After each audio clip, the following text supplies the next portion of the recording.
Mr. Speaker, I rise today to discuss the ongoing crisis at the southern border, President Biden's failure of leadership, and a dire need to fix this crisis now. Every year I hold a town hall in each of the 60 counties in the Big First District. I just finished town hall number 22 for this year, and at each of those town halls, Kansans have brought up the border crisis as one of the top issues on their minds. I share their outrage. The crisis at our southern border is unnecessary, and President Biden has only escalated it. Since President Biden took office, there have been more than 7 million illegal encounters at our southern border. There have been 2 million known gotaways, just the people that we know about who avoided apprehension and entered our country illegally. That is nearly 13 congressional districts and is over 3 times the population of the state of Kansas. There have been 312 suspects on the terrorist watch list apprehended trying to cross our southern border. No one knows how many terrorists actually made it into our country. Meanwhile, crime is spiking, our brave Border Patrol agents are overwhelmed, and lethal drugs like fentanyl are pouring into this country, wreaking havoc on our families and killing Americans. The word is out all over the world. President Biden hasn't just created a porous southern border, he's created a wide open border with a welcome mat, and he's done so with disregard for law and order.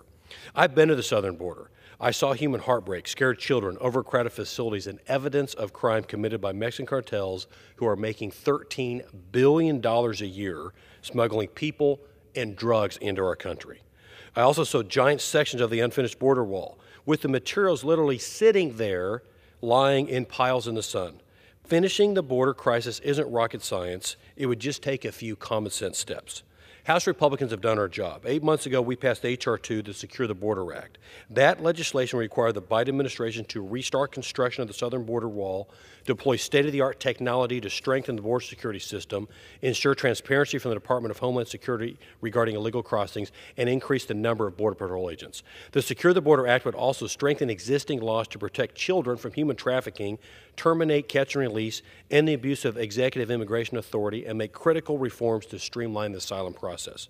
Those are the common sense steps to fix this border crisis. It's time for the U.S. Senate and President Biden to act. President Biden needs to fix this crisis now. He needs to end catch and release, stop the abuse of the asylum system, finish the wall, invest in more Border Patrol agents, and reinstate the Remain in Mexico policy. It is estimated that if President Biden would just reinstate the Remain in Mexico policy, which he inherited on day 1 of his presidency, and which was working until he reversed it, it would reduce the flow of migrants to the border by up to 70%. Again, the legislation to do all of this has already passed the House. President Biden could end this crisis today if he wanted to. Migrant encounters at the southern border hit a new record last month at 302,000, with 12,600 on December 18th, which was a single-day record. If that doesn't wake up the administration to reality, I'm not sure what will. Let's fix the problem at our southern border and secure our country now. Thank you, Mr. Speaker, and with that, I yield back.